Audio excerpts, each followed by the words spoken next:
Sabe quando a gente começa a organizar a vida financeira e fica meio perdido? Pois é. O problema é que, no meio dessa confusão, a gente pode acabar tomando decisões que custam tempo e, claro, um bom dinheiro. Foi justamente para ajudar a clarear as coisas que a gente preparou este material, para a gente desvendar juntos as 3 principais armadilhas financeiras que pegam muita gente de surpresa.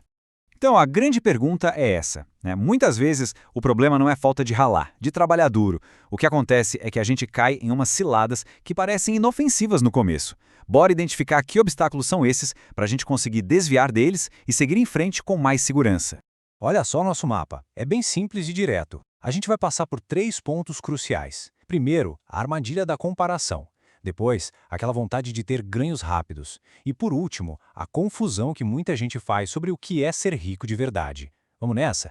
Vamos começar com a primeira, que talvez seja a mais perigosa porque ela é muito sutil, a armadilha da comparação. Sabe aquela pressão que muitas vezes nem é por mal, mas que vem dos amigos, da família, para a gente ter o que todo mundo está tendo? Pois é, isso acaba empurrando a gente para decisões financeiras que, no fundo, não são nossas.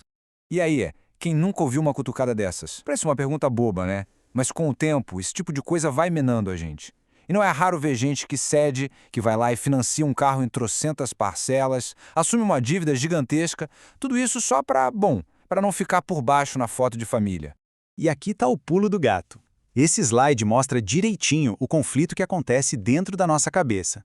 Quando a gente financia um bem de consumo hoje, na prática, a gente está sacrificando o nosso eu do futuro pelo conforto do nosso eu do presente. Já quando a gente investe, é o contrário, é um pequeno sacrifício agora para garantir tranquilidade e liberdade lá na frente. E essa jornada tem fases, né? Começa com os primeiros R$ 100, depois vem a meta de 1.000, mas olha, o verdadeiro teste para nossa mente acontece quando a gente junta ali perto dos R$ 10.000. É nessa hora que aquela vontade de gastar com um celular novo, uma viagem, fica martelando na cabeça. É o grande teste de disciplina contra a tentação de se comparar com os outros. E essa citação aqui, ela é simplesmente genial, resume tudo. É o que chamam de efeito dominó do controle financeiro. A partir do momento que a gente para de se importar tanto com a opinião dos outros, a gente passa a desejar menos coisas.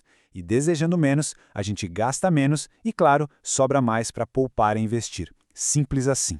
Bom, vamos para a segunda armadilha, que é uma das mais destruidoras. A busca por dinheiro fácil e rápido.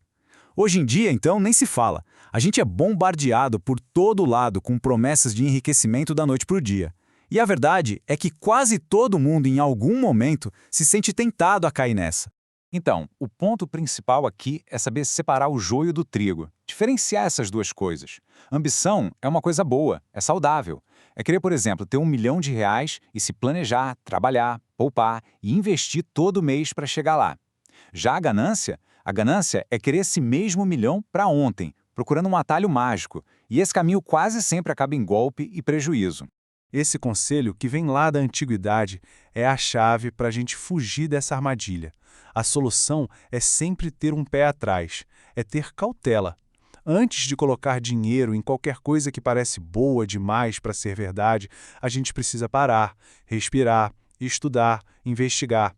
Essa pequena pausa pode evitar um arrependimento, gigantesco.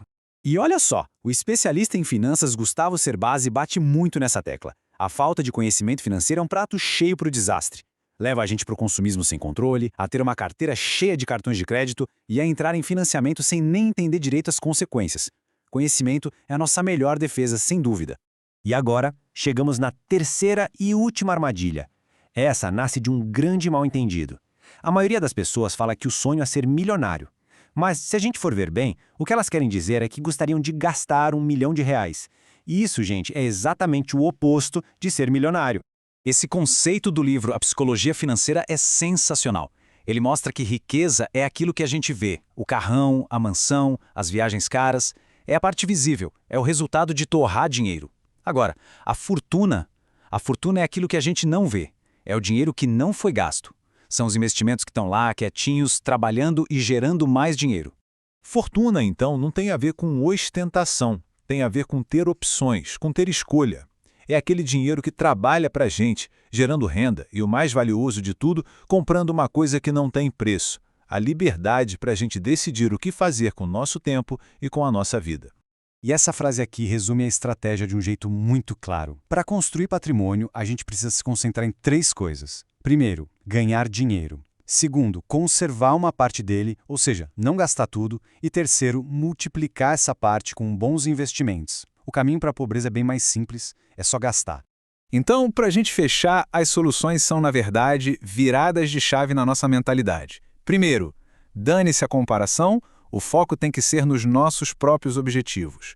Segundo, ter ambição, sim, mas nunca ganância, ou seja, ter cautela e estudar sempre. E terceiro, entender que o objetivo final não é a riqueza que todo mundo vê, mas a fortuna que compra a liberdade.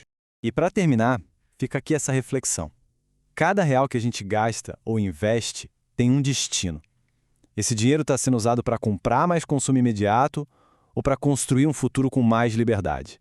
A resposta que cada um dá para essa pergunta pode definir toda a nossa jornada financeira.